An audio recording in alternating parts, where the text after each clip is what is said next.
Okay, Assalamu alaikum. I'm gonna just show you how to trim the brisket, how to then season it, and then how to light the fire on a green egg or any dome smoker, and then cook it. So first, this is like the whole brisket, which is called a packard. So this is both has a point, which is the fatty part, and the flat. So I usually wear a glove on the left hand and the knife in the right, and in this way I can keep the things clean. So usually I just cut this first. You can cut it anyway, but just make sure that you are you want to trim the brisket from the fat before, but you want to make sure that the it's colder. If it gets really at the room temperature, then it's difficult to trim the fat. So while it's colder, it will be easier to do it. And I should give credit to Franklin Barbecue. That's how I learned how to make the brisket. But you know, over a few things I learned, but obviously he's a professional chef, so he does things maybe a little differently. So I'll tell you exactly about everything that works and that doesn't work. I'm trying to make sure that the blood stays in that.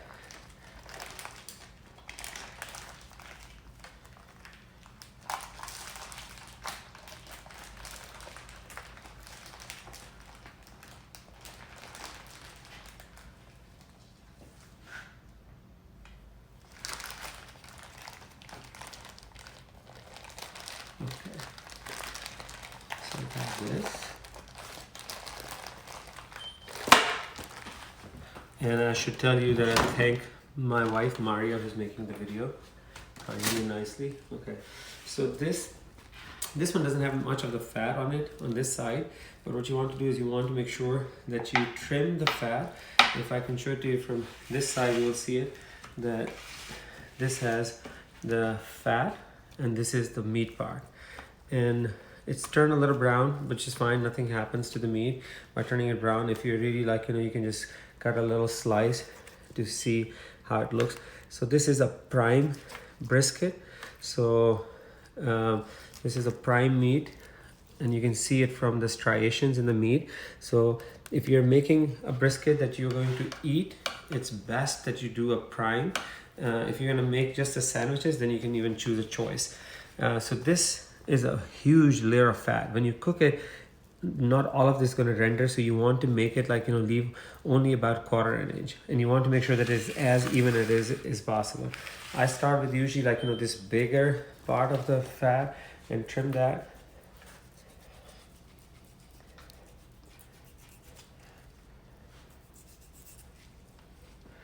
This fat is usually no use, so you can usually like, just throw it.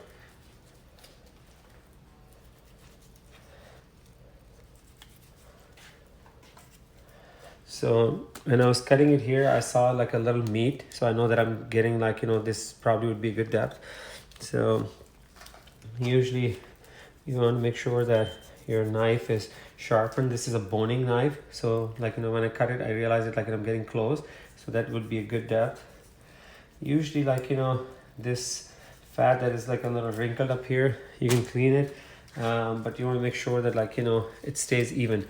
This is the fat cap. This is the one that I keep it towards mostly the hotter side of the grill. So it's okay to leave the fat here. The whole goal is to make sure that the fat is evenly trimmed off of it. So when you're cutting your brisket, it has the even amount of fat on it. And usually like, this is a creek stone brisket.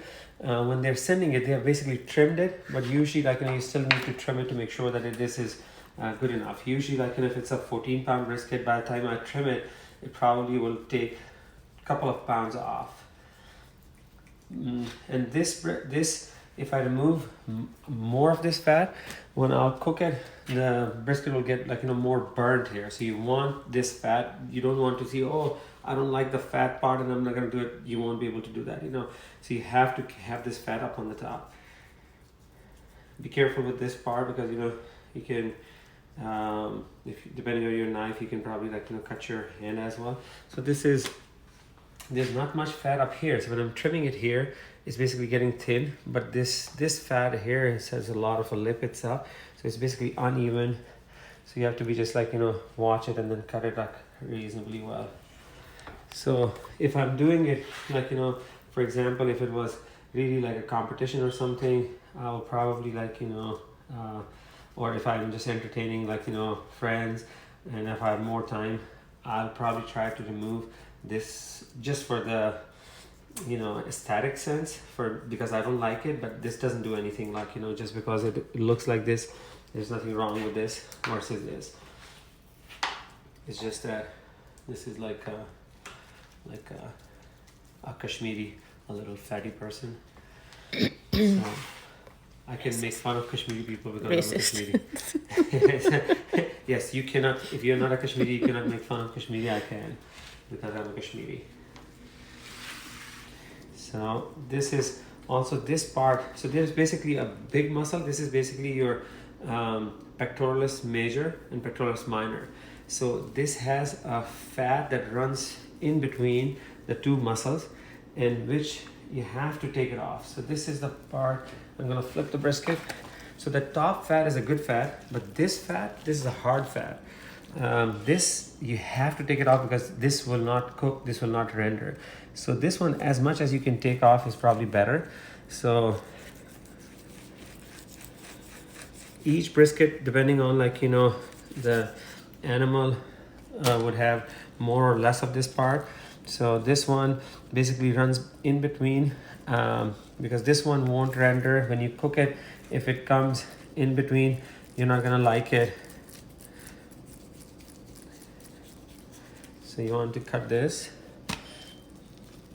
And this one usually is running between the two layers of muscles. So this is the flat part. Flat part is here. This fat runs in between, and then that's the point part.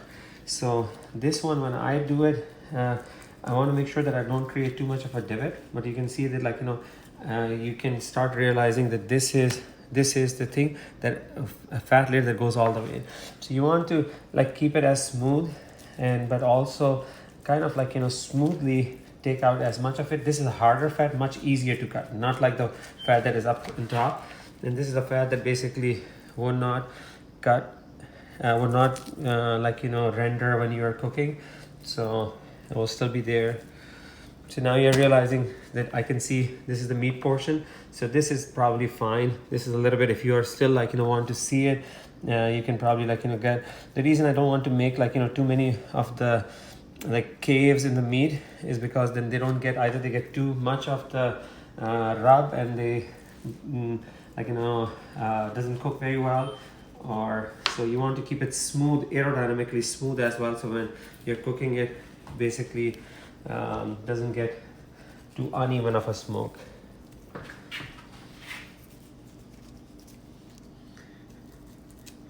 Here.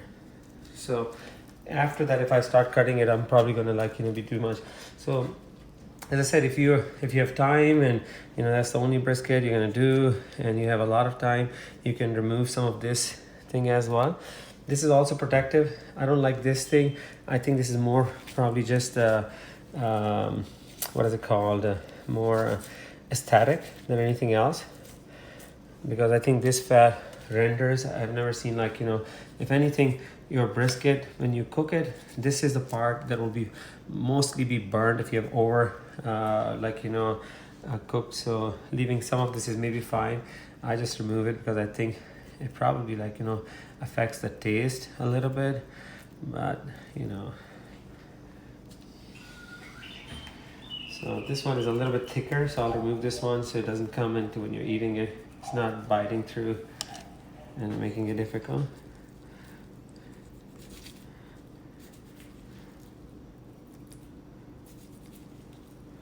So in addition to this, you have to have, like, you know, to make this, you have to have a supportive wife who allows you to go and spend money on these boning knives. This one is getting a little dull. So I have another one and another one as well, in case this one.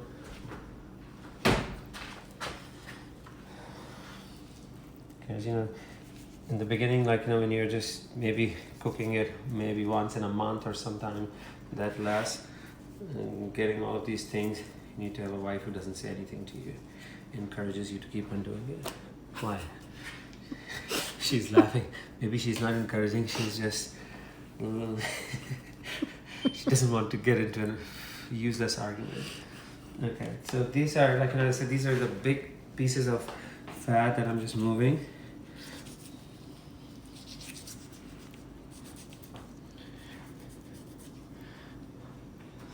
So here, I am not happy with this, but I am actually very late.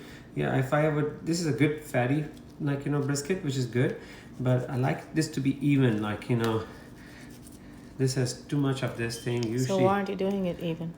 Why? It's because, you know, I've got warm? it too late. No, it's well, yeah, one thing is, like, you know, I wanted to do it day before yesterday, but I'm lazy, so I thawed it, and then my wife is very supportive, so I asked her, supportive in a sense, she looks at my face and she gives me the opinion that I want to hear. So I asked her, should I do it tonight or tomorrow morning? Then she realized I'm so tired, so she said, okay, I'll do it tomorrow morning. And then in the morning I woke up and I started doing something else. I said, should I do it today or should I do it in the evening? She said, do it in the evening. And then so basically, though I was telling Tahir, my brother, to you know, make sure that when you're thaw, if you have frozen it, you thaw it, and then, like, you know, when it's thaw, that you time it well, because you want to do it, like, you know, you want to have at least 12 hours before you expect it to be served. So I usually, like, you know, do it now at night, because I put it up at night the first 3 or 4 hours, and then I don't like to do it right at the time when I want it to be served. So I would probably do it 1 or 2 a.m. in the morning, wake up for the fajr, and, like, you know, wrap it, and then have the brisket ready by 2 p.m. or so, and have people come in. So it's sitting up for a couple of hours, and have people come in, like, you know, around 6, 7, 8 p.m. But this one now, the time is like almost 12 noon, because I decided I should go probably and walk and exercise. That will probably make me feel better. But, you know, that puts me at least at a little time. So, you know, if I'm really, like, you know, when I used to be, Creekstone is very expensive, so I don't want to waste it, but I'm gonna just to tell you that it doesn't make a difference if it looks brown like this, but I'm gonna just cut it to show you that, like, you know, it's a very, very good piece of meat, you know. Mashallah, you should say it. Yeah, my mother used to, like, you know, always cover the meat with something like a white. She said, meat ko nazar lag jati hai. So I guess hopefully we won't get the nazar. So this part, like, you know, if you look it up, this is again like a big fatty chunk. So I want to remove part of it.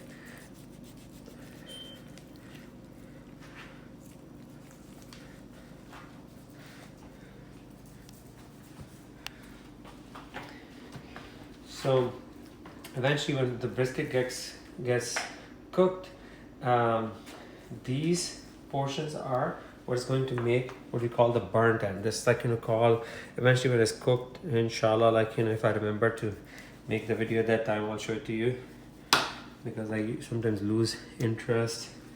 And if I lost interest, then you're gonna probably just have this video. Okay.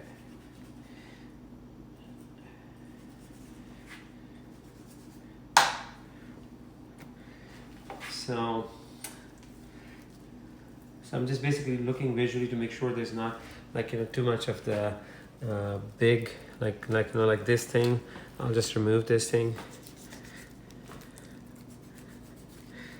So this part on the flat, there's not much fat. So whenever you're even removing it as well, you want to make sure that you're not being overzealous and you haven't, like, you know, removed too much of the fat, like, you know. So this is when, like, you know, it gets cooked. This is going to basically just, like, you know, kind of protect it while it's getting cooked, and it's going to get just, like, you know, kind of melted in. So this part is really thin. One more thing that I've learned to do is that it's very important to know which way is the grain of the meat. So when you're cutting the brisket, you want to basically cut it opposite to it. So depending on whether it's a left side or right side, the grain of meat will be different. So if you look it up, this is running this way. So when I will cut the brisket, because you won't be able to see it at that time, you want to cut it, let me just flip it. It's actually very heavy and I've weighted, so it's not as. So this is running this way, the grain. So when I'm gonna cut it, brisket, I'm gonna cut it from this side, so it basically will cut. So one of the things that you can do is sometimes, because once it gets cooked, you would not know, so you can in fact cut a piece. Usually I would do it if it is on the thinner edge, that I will cut that piece, so I will remember that I'm gonna cut the other way. But in this way, it looks like that we're gonna just basically cut it opposite to this when we're gonna cut the brisket for the flat itself. I'm not gonna cut it because this is the thicker part to make okay, I'll just, so if this meat was running, grains were running this way, I will cut a piece here to make sure that I remember to cut from there. The reason I'm not cutting a big meat from here is because this is the thicker part. This is the part that is going to be the good part itself. So I don't want to cut it, but hopefully this will remind us that we're gonna cut this. Do you have to cut a piece, or can you make a slash? No, slash wouldn't stay. Like, I mean, not no, a deep because this slash. is going to shrink as well. This is going to shrink. So this is not how it's going to look like. This is going to look like about this big of a brisket. So if at that time, it, especially it doesn't really matter, if you're going to just serve among yourself. I've seen people, which bothers me the most is when they start cutting brisket, my brisket themselves, and then kind of ruin it. But, if it is for a competition or so, or something that you really want it to be cut well, then this is the way it needs to be cut. So you can put a mark in. So in our case, we're gonna put the mark in that we're gonna cut it opposite to this cut here, the thinner part.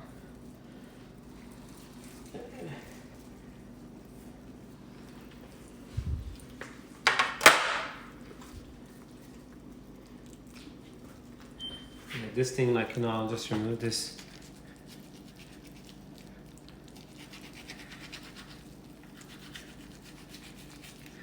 So some people will usually, when I get the brisket from Creekstone, it doesn't have this part. Which part? This part. So in Texas, if they cook it, they will just cut this part as well, because this is going to get burned. Okay, so in Kansas, they will make the burned end from this portion as well. I don't like to waste meat. If it was a competition, I'll probably cut this portion, this thinner part, before I cook it. But because I'm cooking it from my home, I don't want to waste any part of the meat. But if it was a competition, I don't want too much of the burned areas. I want it to be the best portion. The reason is that, and the reason to cut it is because when you cook the brisket, so you will wonder so you can cut it afterwards. The only thing is that the edges are not then cooked, or edges are not burned, didn't get the smoke. So if I cut it, then this area underneath is going to get smoked, and that will be my done brisket. In this way, when I'll cut this thing, it may not be edible at that time, and this area wouldn't be smoked on the top, but that's the only difference. But I'll cook it in case this is saved, then I can eat it as well.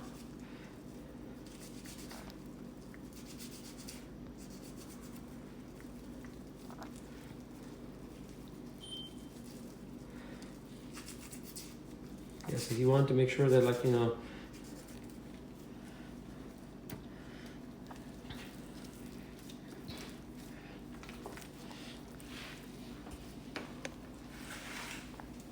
so this is, remember that the fat that we removed from here, this is the place where the fat comes out into. So if you in fact cut this, you'll see that this is the other end of that fat. I'm just removing it just to show it to you. Otherwise, aerodynamically, this looks fine. And this place does not have that much of the fat itself. This brisket was, as I said, was not sitting up in the room temperature, but in the fridge. So it's not as cold. So it's a little difficult to cut that fat. Otherwise, if you do it well, it's really almost really cold. You will find that it's a lot easier to cut that fat.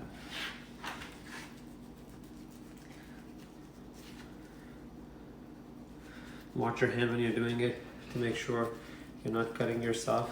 I've done that you still have to cook, but it just takes the joy out of cooking.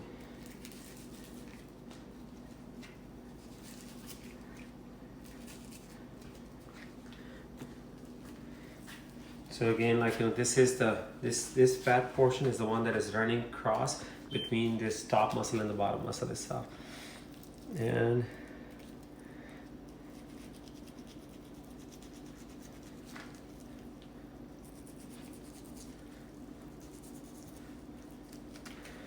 again, like, you know, make sure that there's no pockets of solid fat. How much time is it? I don't want to make too big of a video. 20 minutes. 20 minutes of just trimming? Yes. It takes me about an hour to prepare the brisket, which basically is, but that's usually the difficult part. Once it gets, like, you know, cooking, then you don't have to worry about it. So now I'm gonna just, like, you know, I'm fine with it. I'm gonna season it. I'm gonna just take a break. Marie, can you Pause. And the other thing is, like, make sure that your surfaces are clean, because once you're gonna turn it around, like, move around, you want to make sure that after this. Pause it. Okay, see you after the break. Okay. Is it going on? Yep. So, you know, this is the secret rub. So first, I take the kosher salt, and it's basically half of the kosher salt. I don't know if I have enough of the black pepper, so I filled it up. I have it. Measuring cup, and I guess. This has a measuring cup in it. Before that, I used to use, like, you know, different things, but now, like, you know, it's just is it 1 cup? Is it? No, half a cup. Doesn't matter, like, just half of it, and then you have the black. So usually, so this is the whole black pepper that Maria just basically, like, you know, made it. It has to be coarse. Just you cannot replace the kosher salt with the regular salt. Because kosher salt is something that, like, you know, with the heat melts on it, and in fact, what does it do is that it causes the to tenderize the meat, and it basically is what in fact causes the meat to, like, you know, cook as well. This was the whole pepper from Zayad. Maria basically crushed it into coarse. It has to be 16 mesh. So this is approximately 16 mesh. I'm gonna just mix it. You can get 16 mesh black pepper from grocery stores. Okay, that was a secret. I told Maria maybe we shouldn't tell people. Let them. Oh. I was out. No, that's okay. The reason I said, like, you know, I don't want it to be more difficult for you guys. So it's sold as coarse black pepper. Because I ran out of it, I just, like, you know, did mine. So this is half and half approximately. Then I'm gonna just mix it. If you realize that I'm still wearing the glove on the left hand, so by half and half, you mean equal amounts of salt, kosher salt, and black pepper. So some of this is a little bit finer, but this is how it looks like then. And then basically I hold it up higher. The reason is if higher you hold it, it's going to make it, like, you know, a lot more smoother. So some of this is, like, you know, it has peppercorn in it because I did it myself. It's fine. You have to understand the whole purpose of this. You have to keep on moving it to make sure that the salt and pepper are equally coming out. Otherwise you will have, like, you know, either more salt or more pepper on one side. I hold it on the side to make sure the sides are also getting covered. You don't have to put too much on it. One of the ways to remember it, you have to do it as if you sat on the sand, as the sand will get onto your body. That's how you want it to be.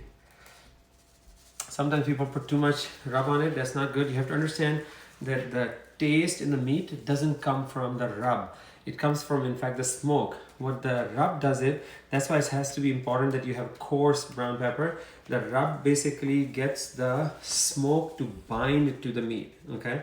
So when the smoke is going, like, you know, that basically will bind because of that coarse brown pepper, the black pepper, it will bind to the meat. So that's why you want to make sure all areas around have the pepper on it. And as I said, the kosher salt definitely, like, you know, cause the meat to start breaking down and gives the taste to it.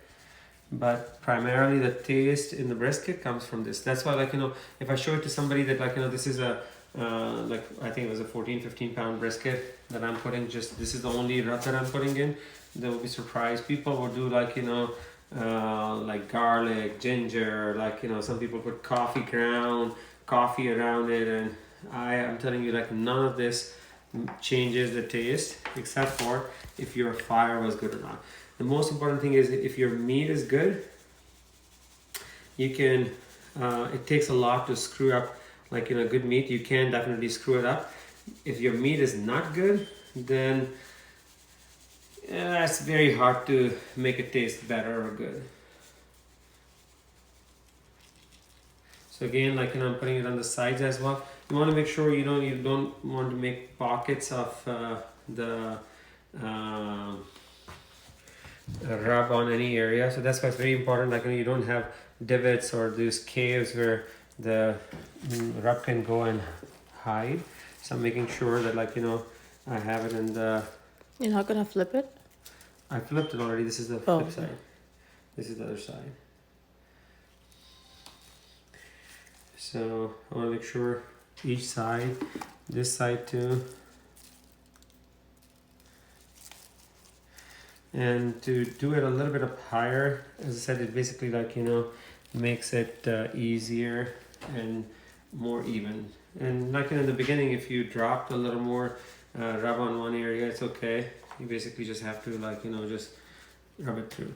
So some of this is peppercorns are bigger, which is fine, like, you know, but as I said, they're not gonna go anywhere. Some will taste it, but so because this is the point, this is the most meat, so I just want to make sure it does have, like, you know, enough. And just because I, like, you know, I crushed Mario did the, what is it called, grind the pepper itself. Some of this is really fine. You want it to be as the coarse portion, because remember, again, the coarse portion is the one that is going to bind the smoke. Nobody told me if once you learn that part, you realize that, you know, you don't have to spend too much time on the rubs. Is in fact, like, you know, the smoke management and a good meat that is a lot more important.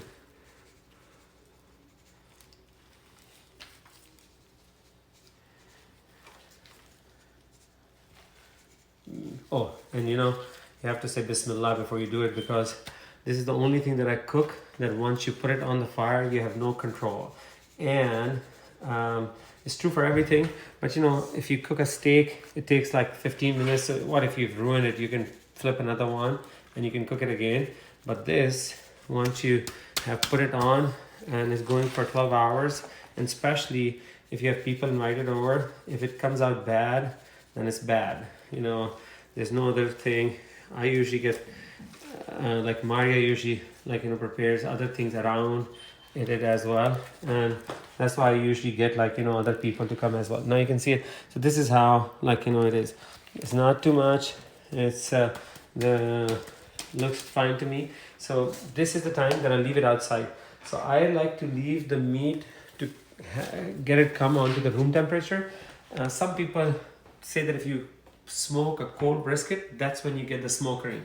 I can tell you that, like, you know, I've gotten the smoke ring sometimes and I haven't gotten it sometimes. I can never figure it out how you get the smoke ring other than just having the smoke. And so we're gonna close this video and we're gonna go start the fire. Okay. You ready? Yep. So first, I'm gonna start with how I do. So first, I'm gonna clean the green egg from the last time. So Tahir has a brand new one, but this is more important stuff. So I do not clean it after I cook. I clean it before I'm gonna cook. One, I know for sure that it's clean because I'm gonna cook it. Number two, I am more enthusiastic when I'm cooking rather than when I'm ending the cook. So when I'm, like, you know, I've done cooking, I don't want to do anything, so I leave it like this. But so I'm gonna just take this off. This is the tray that I use. This one, if you're gonna not cook that often, I just cooked last week, so I left it. But if you left it in, in an open, this has basically the fat, so it may start growing like, you know, bad stuff, and like, you know, so you want to probably throw this away, but I'm gonna throw this away.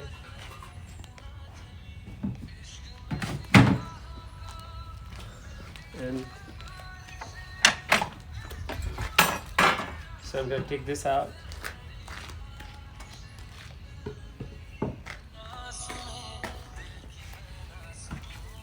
My green egg comes with 2 different pieces, so I'll take this out too. Be careful with this because this is ceramic, so you can break it. So if you look it up, I cooked the last time ribs, so it's like a 5-hour cook, so still have good coal.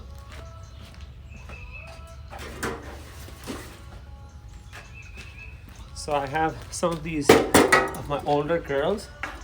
I'm gonna take this. I usually, because this is going to be going for a longer while, some people may not clean their, like, you know, their green egg, but I've burnt myself before where if it's not clean, it starts to clog up. It's not good. I usually just make it a habit that because it's a long cook, long time that I'm going to be investing. You use fresh coal every time? No. I'm going to still use this same one too, but that's why I'm not throwing it away. If I do have a purpose, a use for it as well, so I can put up the brand new coal as well. It is, in fact, like, you know, maybe it's a good idea because this is going to be a long burn, maybe 8 hours. You can put real fresh coal, just because I do, like, you know, in the Mangal grill, the thick cousin barbecue, so I can use this coal for that as well if I need to. So now, after I've done this is a metal plate that the coal sits on.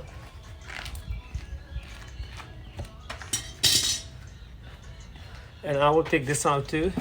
Some people will, like, you know, just use these tools to clean it up while leaving this thing in. But as I said, I like to clean it off between the cooks.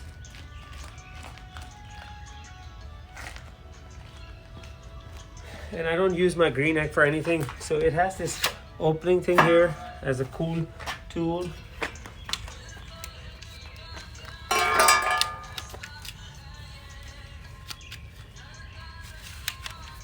This will stick here. Usually, like, if I'm not taking anything, I can use this to pull it out. But just because I have opened this up, I'm going to use my hand to get it clean.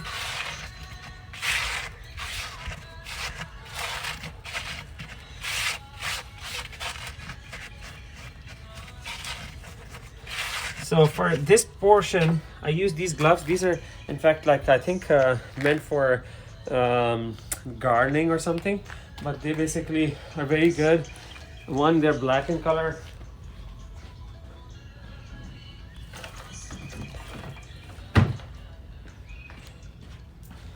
And inexpensive, so it doesn't make much of a difference. So now what I'm going to do is,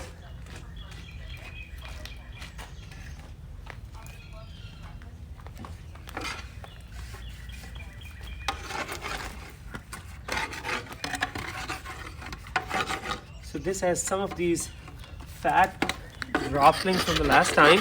I remove it, so make sure that it doesn't catch fire.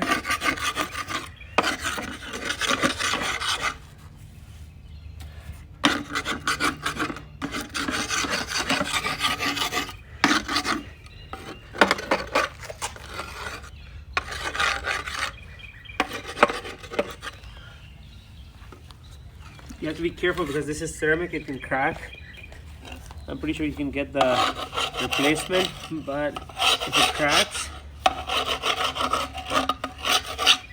so the same thing from the inside. I want to make sure that if there's any definite clean deposits of the fat dripping from the last time. That's why you're doing it on the grass, not the concrete? Yes, because, you know, if you do it, one thing is it does bring probably, like, you know, maybe some insects because it's food for them.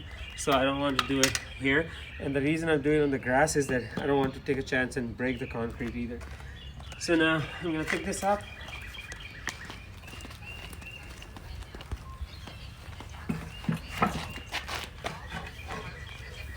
This hole needs to be aligned.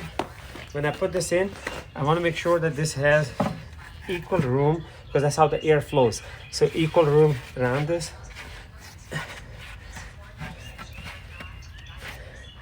This looks fine. And I want to make sure that this opening is facing outside here. What do you do with the opening? Just to make sure that this opening of this center, each grill is different, but this is facing this, so if I need to just clean something up, I can clean it up. Now this thing goes back in the metal. While I'm going to put the other things on, I'm going to put the coal and light it.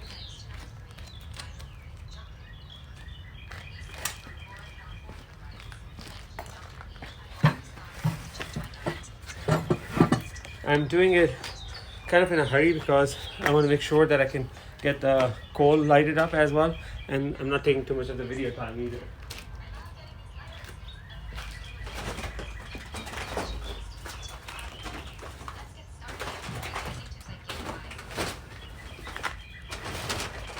Are you still running?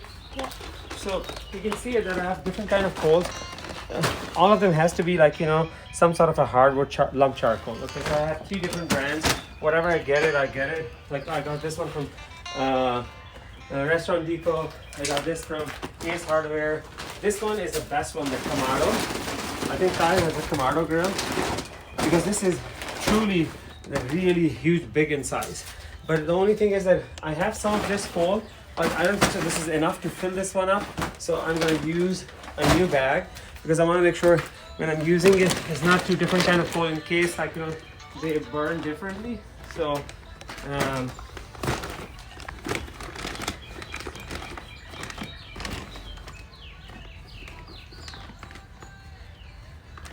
it usually has an interlocking knot. Just pull one end. If I was that smart, do you think I would have done it as usual? अपने चावल की बोरी नहीं खोली ना कभी. I know. Danny, if you just pull the thread, it comes off.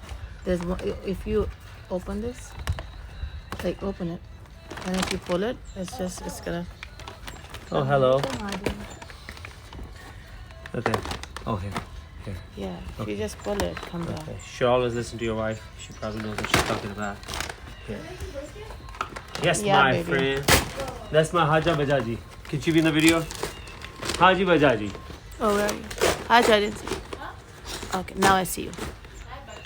Yeah. Okay. So I'm gonna hold it.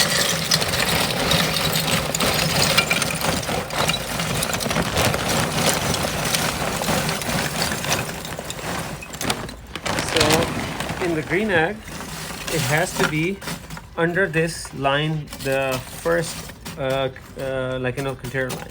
You want it to have the smaller pieces and some bigger pieces as well. Just remember this thing, that if you're planning a long run, which is basically say 12 hours, 18 hours, you want to make sure that it has these smaller pieces. The smaller pieces makes the air like, you know, slower and more difficult to run, so they will in fact last longer. They look beautiful, but this is good for high and heartburn. Smaller pieces, more airtight. More airtight, that's it. Mario is saving me time. Here.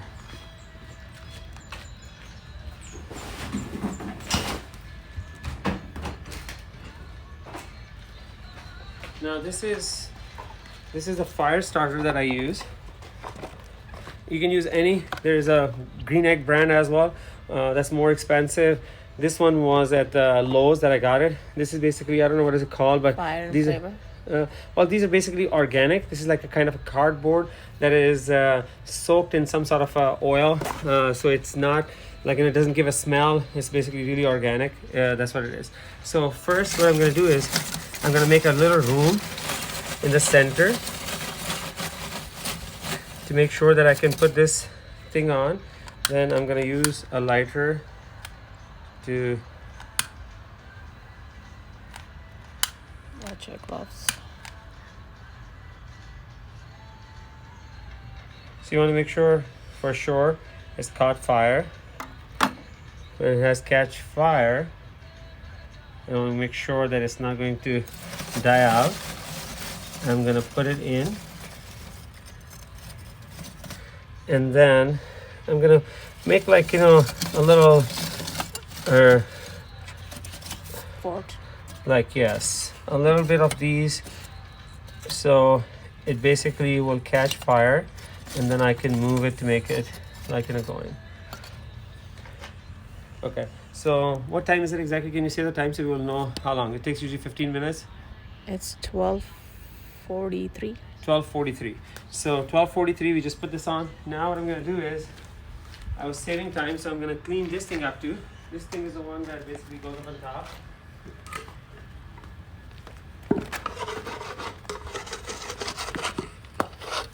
This is the one that has like, you know, some of this grease as well. And bottom side is fine. This is called the inverter plate. This is what makes the green egg from a direct fire grill to an indirect fire grill. Okay, so this one, I'm gonna keep it, well, I'll clean this one up a little bit as well.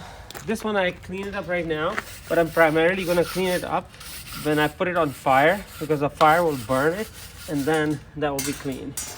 So if you have Savera working at your home, you can have Savera clean it up as well. And Maria is saying, why? So I usually, so if some of my friends will stop eating because of this cleaning, that's okay. When it burns at like, you know, 800 degrees, I think that cleans it more than like, you know, me This is too rubbing much it. information. Is it too much information? Okay, I'm editing that information. Okay, so we are in fact done with this for now. I want you to just, you know, this one I'm gonna clean it up with a little bit of towel as well. So you can tell that by just using all of these things here, I've made sure that I have these all available down here.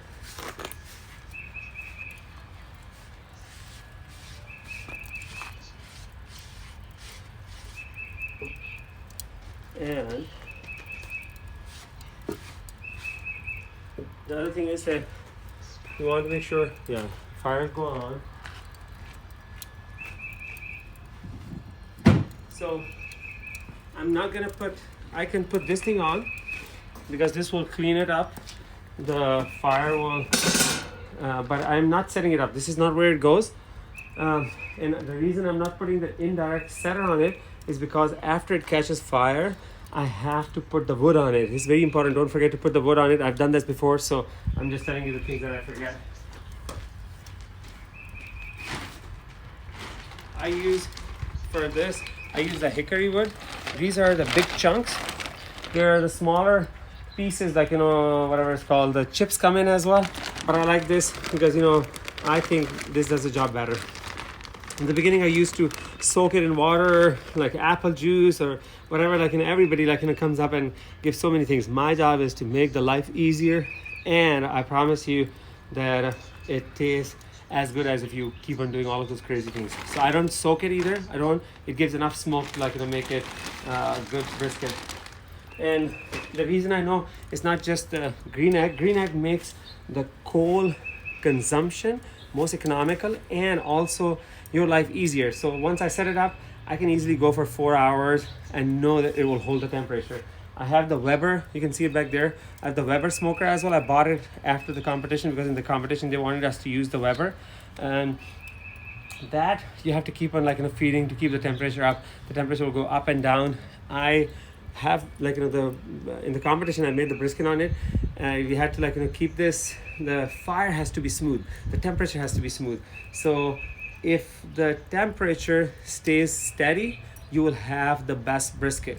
The smoke, you have to get the smoke, but you cannot have too dirty of a smoke. Too dirty of a smoke, like, you know, will give like a bad taste to the brisket as well. So these are the three things basically: the salt and pepper, the quality of the meat, the how clean that you run your fire, and what kind of a smoke that you manage, and the temperature stability itself. So green egg or any of those, like, you know, the ceramic ovens, they will hold the temperature really steady. Okay, pause.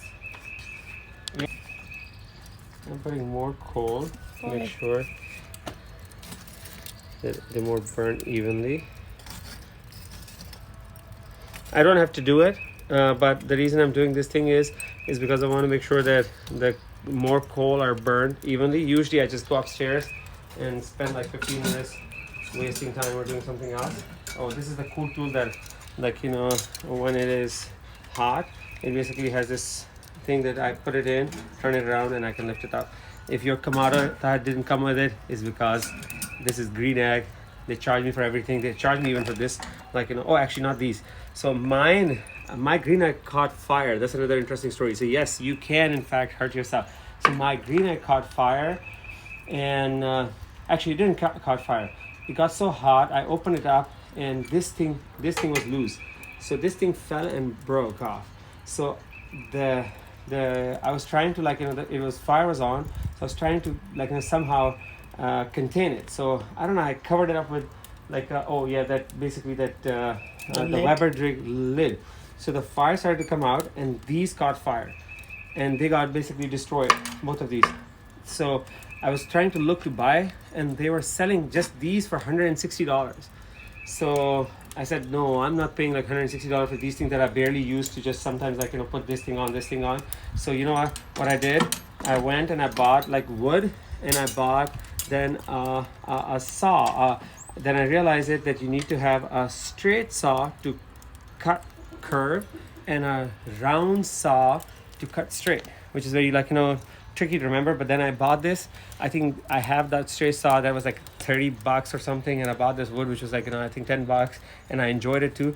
And then Maria obviously made me stain it again to look like originals. So the one side that was fine, I used that to trace it, cut it, and then I fixed it myself. So I'm very proud of this. And then this, because it had a little chip on it, so I had that under warranty sent to me anyway, that I never put it back on. So I got a new dome and I put it in, and then that's basically, like, you know, was again in going condition. This is a gasket. Some people, like, you know, change it, like, you know, this is a reason I changed it was because when it broke off, this was burned, so I had to put it on. This is what seals it. So, but I've never sealed it afterwards. This, like, you know, green egg is an amazing grill. Like, and I've been using it for, like, I think 8-10 years. Some people will use, like, you know, replace it. They think, oh, the smoke leaks or so, but yeah, I don't think so. Like, you know, it makes a good enough seal. Okay. Yeah.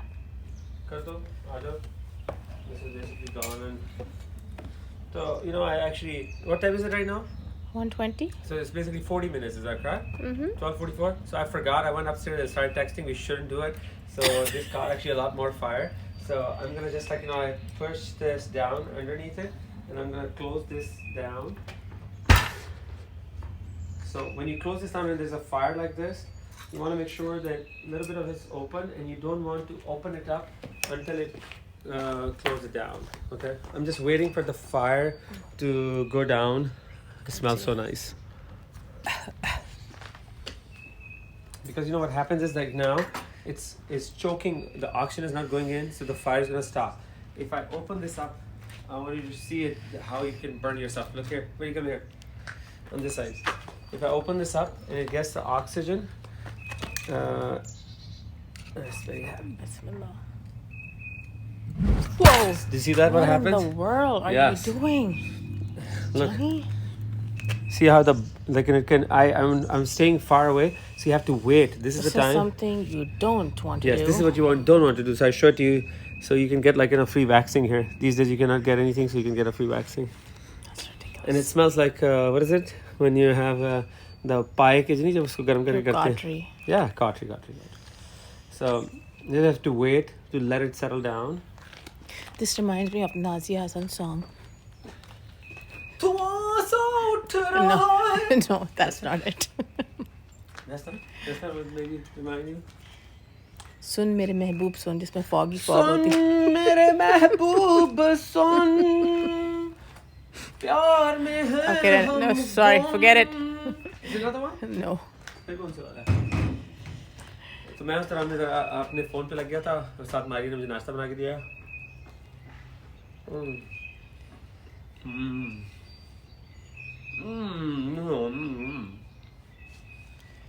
Oh wow. Okay, should I stop So that? basic principle, if it is very hot and it is basically burning that hot, you want to let the fire settle down before you, in fact, like, open this up again. Huh? You're opening it? Be careful, please. Aaja wapas It is recording. Aaja. It is recording. Oh, it's recording? Yeah. Now, the only danger is that because I went out, I want to make sure not most of my coal is burned, which doesn't look like it. But if you want to, I can put up a little bit more of my coal inside as well, just to make sure it has enough of the coal. Usually I don't have to do this step, but I'm doing it because when you make video, that's when all the bad things happen. But all of these things are that you learn from. I want to make sure that it's basically all filled up. Just remember these things. These gloves are not good for when the coal is hot, because this is rubber. You don't want to get it closer. I have the Fireproof gloves. Yes, I have the fireproof gloves. Nothing is fireproof, but you have to. Now what I'm going to do is I'm going to put on this hickory wood. When I put the hickory wood, then the smoke is going to increase, and not only this, it's going to start having a good smoke to it, like good flavor to it as well. So I'm going to put basically 3 big chunks. Looks like we're running low on this. And you can see the smoke will start to get thicker. And we'll have, so before I took the fire, I actually took it off. So I'm going to put this on. This is the plate setter. And I'm going to close this up for right now. Make sure that you have a little bit of it open. And I'm going to get the meat.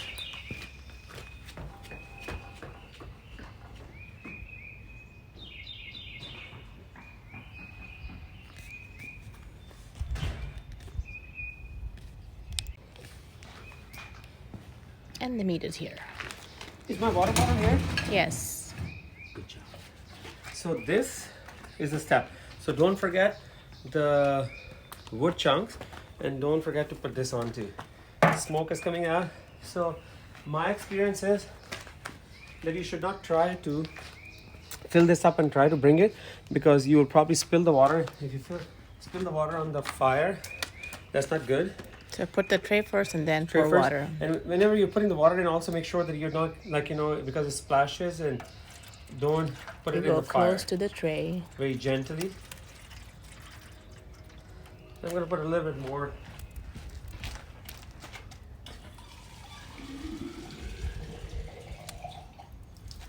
So once it starts do you know how much cooking, water? just half the tray, but just make sure that you don't want it to get dry. And then when you start cooking and it has some of the, what is it called, the fat drips in it, then It smells so good. it basically doesn't go away. Yeah, this is like the smell of just when you are in Murray, and they have that when people are in the morning burning that fire. I don't know, Tyler never lived in Murray, so he probably doesn't know it. So then the other thing is, every time you leave this open, the more oxygen comes in, the fire can get really hot. So you want to make sure you start opening it up less often. I'm going to clean it one more time. Before I showed you the fire, it was a fire, so it basically got really, you can see it all the stuff is burnt and clean. And then you're going to put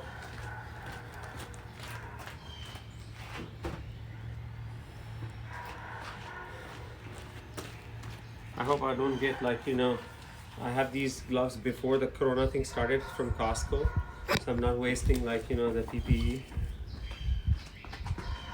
Okay. This one comes up, and this one how it goes. So sometimes you have to just like, you know, make it fit. And sometimes it's too big. Which is fine. Now I'm gonna close it. So you want to have I had like, you know, a lot more fire, but now look at the settings here. So this is open up about 1 inch. You can see it, 1 inch. Like, you know, sometimes, you know, the mathematics, if you forget this, usually one, you know, your pour is about 1 inch. Digit. 1 digit, yes. If you come up on the front, on the top, so mine usually is either between, so now I'm wearing these gloves for just the meat. I'm gonna, in fact, like, you know, take these off because these gloves, if I touch it, it will basically melt, so you have to be very careful. So it is basically half of the quarter. So this is the full and this is the half, depending on how the temperature comes in. So I want the temperature to be about 250 or so. 225 to 250 is fine. The problem is that, you know, it was really hot. It was showing up to 500 degrees. But when I put stuff in it, I have now the water that is cold. I have the meat that is the room temperature cold. So it basically will make sure that the, like, you know, the temperature stays down.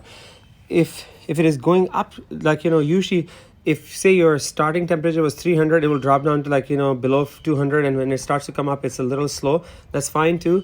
This one, sometimes going up and reducing is also a problem as well. So just because it's going to go up higher, I'm going to even reduce it even more and close it down even more to 1/4. And what this green egg does is, though I have, like, you know, the coal that is burned and all of those things, that once the temperature that gets set is going to try to maintain that temperature. It's not going to let it go down. So if it is too high, it may stay too high. If it is too low, it's going to stay too low. Not too low, but, like, you know, you would have to make sure the temperature is good enough. So right now it's at 275, but I think it's going to probably, like, you know, hopefully settle down lower. I have lowered this setting. I've lowered this setting. I'll check it in 15 minutes, hopefully this time. It's a good idea to put alarm for yourself. I haven't put the temperature probe in it yet, but I will put it up in a little bit, like, in the temperature probe as well, and then we'll be all set. That's it for now. So this is like 6:30 now. So it's been 5 hours. The temperature is maintained at 225, and down there you can see it. It's about about like a little less than 1 inch open, and up you can see it that there is the opening up there, and then this is Ibrahim. Ibrahim. Come, help me make the video. So Maria has gone, like, you know, because she had to take Hajra. So now, I told you so many times, do not, Ibrahim, let it go. Okay, this is, the temperature is 225. It's open about a quarter, like, you know, the quarter or half of that, like, you know, the lunar thing up there.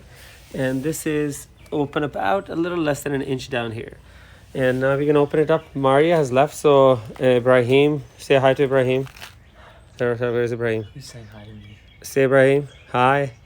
Okay, Ibrahim is gonna help me to make the video now. And there you go, Ibrahim. So now what we're gonna do is, I'm gonna look it up. I don't usually look it up in the middle to make sure if, there's a saying which says if you're looking, you ain't cooking. So I'm gonna look it up, and it looks nice. So this is the time that you want to see that the color is good. To me, like, you know, the color looks fine. I usually put the temperature probe in way before. So, but there, I'm gonna just check the temperature to see. So the temperature is around 155, 156, 157. So let's see how much is it. So this is about the temperature when it will start to stall. I will explain it to you in just a second, but the first thing what we're gonna do is, I'm gonna quickly close it. I'm gonna cut my brown paper. I'm gonna come closer, make sure. If it wasn't a video, I would probably have ripped it with my hand, but just because it's a video, I'm gonna just nicely cut it.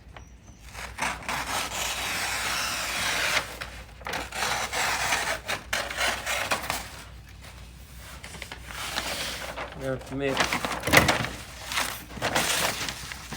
one more.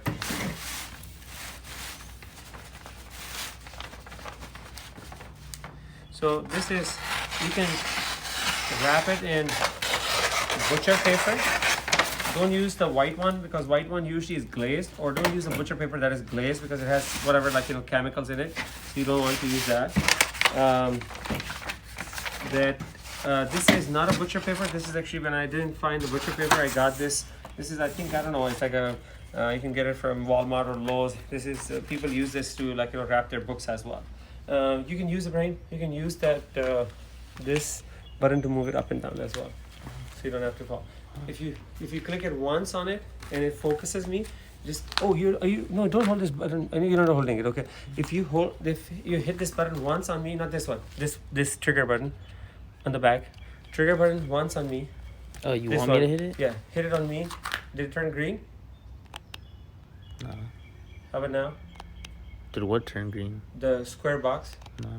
It didn't? So Okay, if yellow. it turns green, then it will follow me. But if it didn't, that's fine as well.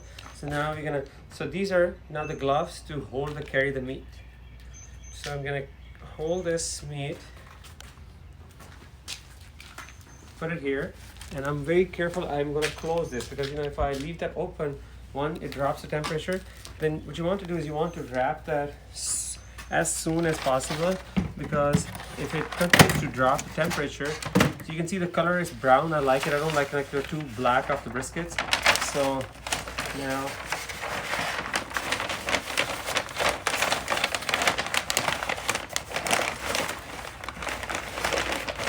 so this is a little bit harder paper than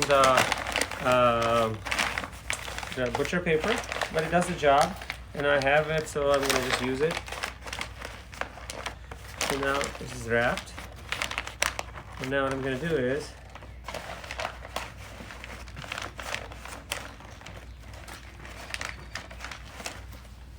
I'm gonna open this again, follow me, and show them the fluid. So you remember that, like, you know, when we put that the water in it, that water basically, like, you know, just because the fat has dripped in it, it's basically just holding this. So now this is the top part of the brisket is up. What I'm gonna do is I'm gonna just now put it up this way, and the top part is under, and it also makes sure that the paper doesn't keep on coming up. And now I'm gonna close it, and the temperature, just because of opening and closing, has dropped a little bit. Oh, one more thing, I need to put my temperature probe in it. You want to put the temperature probe in a point which is the thickest part here. So, you know, I have in. You can use any temperature probe. This is Wi-Fi. It's linked to my phone, and usually, like, you know, when I'm up either in my bedroom or in the TV lounge or in, like, you know, there I can see it.